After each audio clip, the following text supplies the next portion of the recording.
Bonjour à vous, ici Claude Bergeron. Aujourd'hui, c'est dans le secteur de Lille qu'on vous accueille cette édition d'Alma en mouvement, histoire de vous parler d'un beau partenariat entre la ville d'Alma, son service des loisirs et de la culture, et l'épicier André Fortin de Métro Alma et Métro de Lille. On entre avec vous aujourd'hui découvrir un tout nouveau service, le livre-service.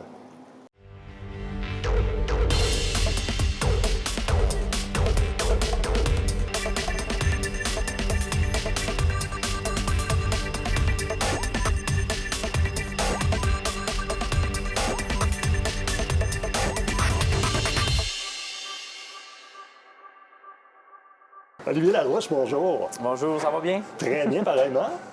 Oui. On est ici ce matin pour faire connaissance avec une belle nouveauté. J'aimerais ça qu'on revienne un petit peu pour mettre en contexte ce qui nous a amené à la présentation de cette belle réalisation.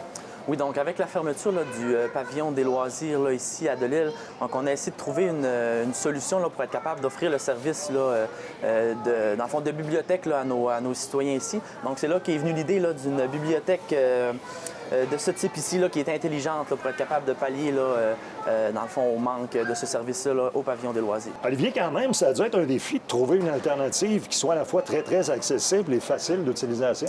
Oui, bien sûr que c'est important pour nous d'être capable d'offrir le service à la même hauteur qu'on est capable de le faire. Puis on a un service des loisirs et de la culture qui est très au fait des nouveautés. Donc c'est pour ça que l'idée de la bibliothèque technologique comme ça est venue, puis on est vraiment content d'être en mesure de pouvoir l'offrir. Puis c'est une solution qui est vraiment innovante, puis qui est accessible pour les gens.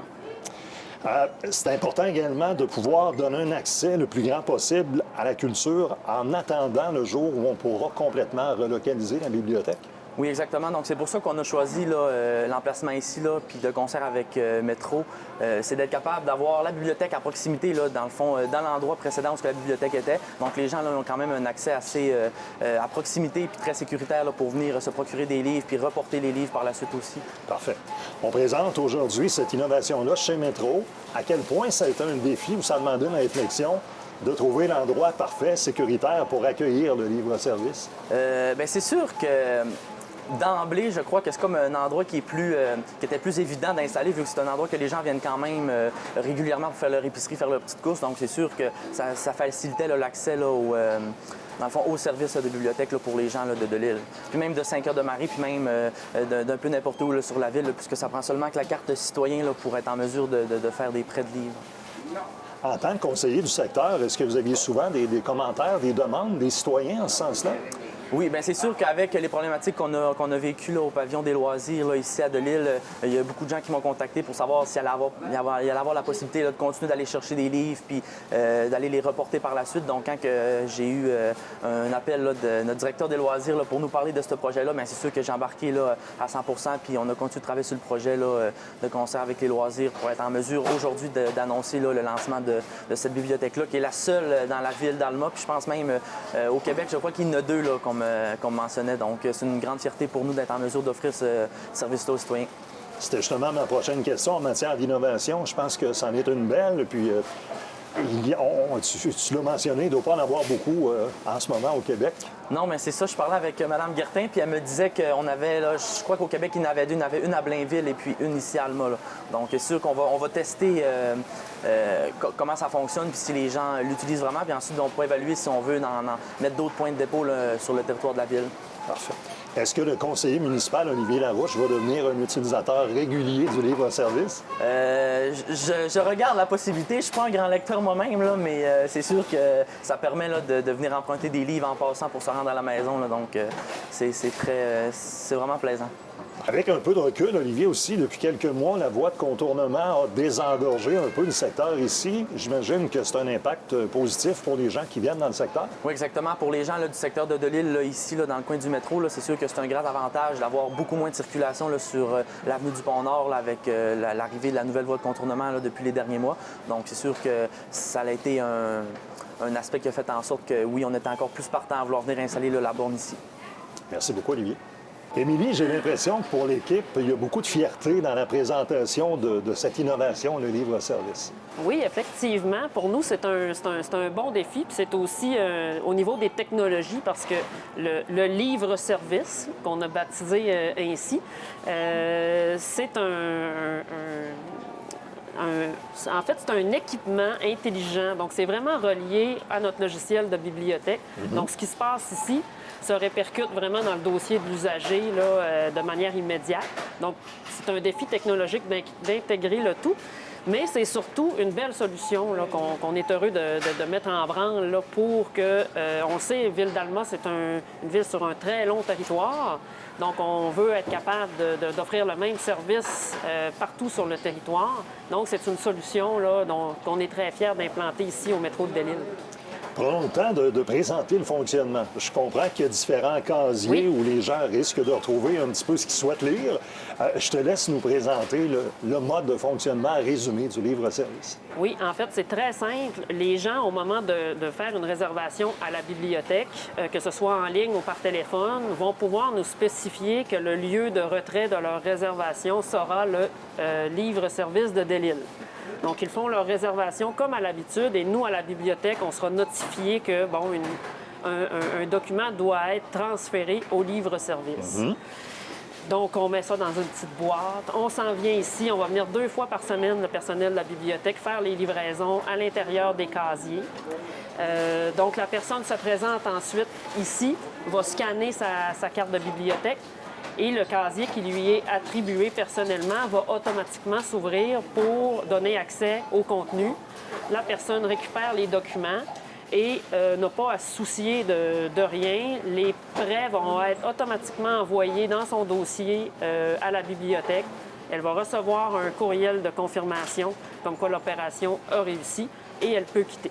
Donc, c'est aussi simple que ça. Ça permet, en fait, de ne pas avoir à se déplacer au centre-ville pour les gens pour qui c'est un obstacle. Oui. Donc, ça facilite un petit peu les choses. Donc, on n'a pas besoin de se rendre à la bibliothèque, c'est la bibliothèque qui sera à nous ou presque. Exactement. On vient vous trouver sur votre territoire.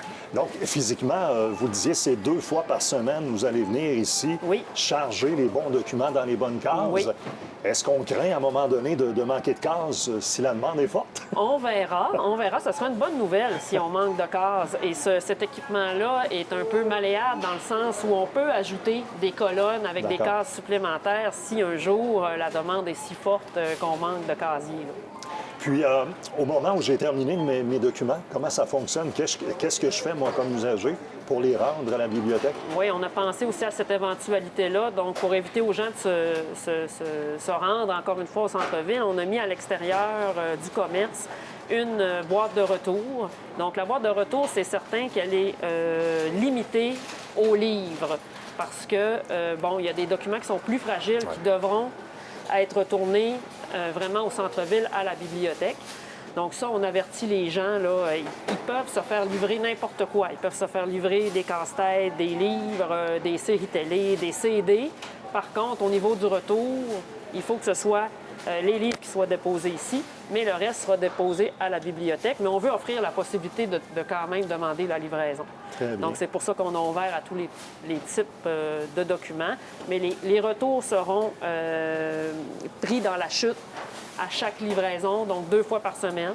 Donc, il ne faut pas s'alerter si on voit qu'on a déposé, par exemple, un document le lundi, puis qu'il n'est pas encore retourné le mercredi, c'est parce qu'il faut attendre notre passage là, avant qu'on puisse faire le retour. La dernière année qu'on vient de traverser nous a enlevé beaucoup de certitudes, entre autres de pouvoir aller à la bibliothèque presque tout le temps, aller chercher le document qu'on veut. Si jamais ça devait perdurer comme ça, puis que les confinements sont très, très stricts, est-ce que ça pourrait pas devenir un bon ami puis un bon équipement même à la bibliothèque principale du centre-ville? Effectivement. En fait, au départ, l'équipement avait vraiment été commandé pour être installé à l'entrée de la bibliothèque, puis qui aurait été accessible 24 heures sur 24. Mais quand on a été mis au fait justement de la situation par rapport au pavillon des loisirs de Belle-Île, puis la perte importante de services que les gens de Belle-Île allaient subir avec la fermeture d'une bibliothèque, on s'est dit, oh, là, on tient quelque chose. C'est le moment de trouver un partenaire pour installer les casiers, qui sont aussi... ils arrivent dans le bon temps parce que c'est un prêt sans contact. En fait, c'est vraiment... On ne parle pas à personne, on n'est pas en contact avec personne. Donc, c'est très adapté là, à la situation. André, qu'est-ce que ça représente pour vous, être partenaire de la Ville dans un beau projet comme celui-ci? Bien, c'est une fierté de s'impliquer dans un projet comme celui-ci, justement, qui rejoint, qui touche à la culture, justement, de la Ville d'Alma.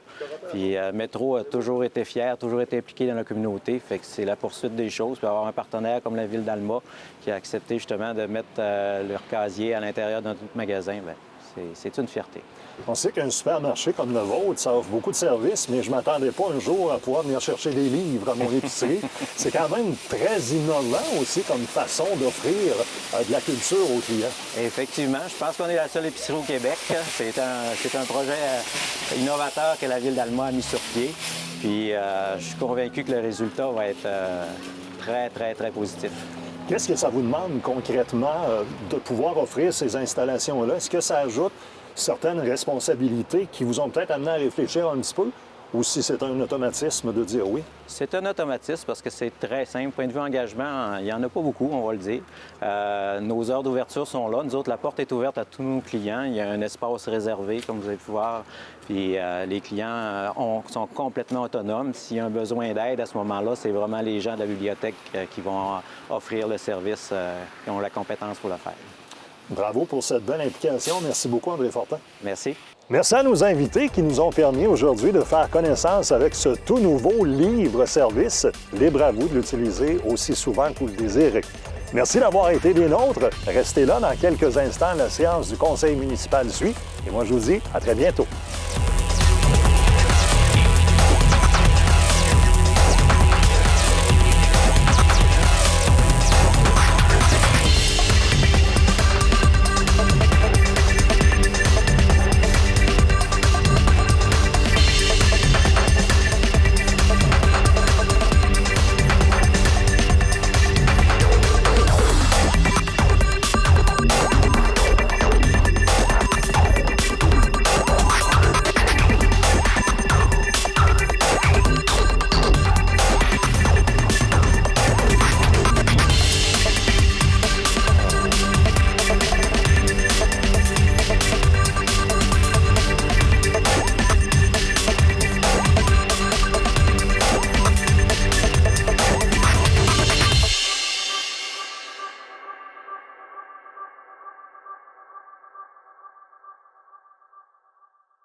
Cette émission d'Accès est appuyée par Cogeco et est rendue possible grâce à la collaboration de la communauté avec Nous TV.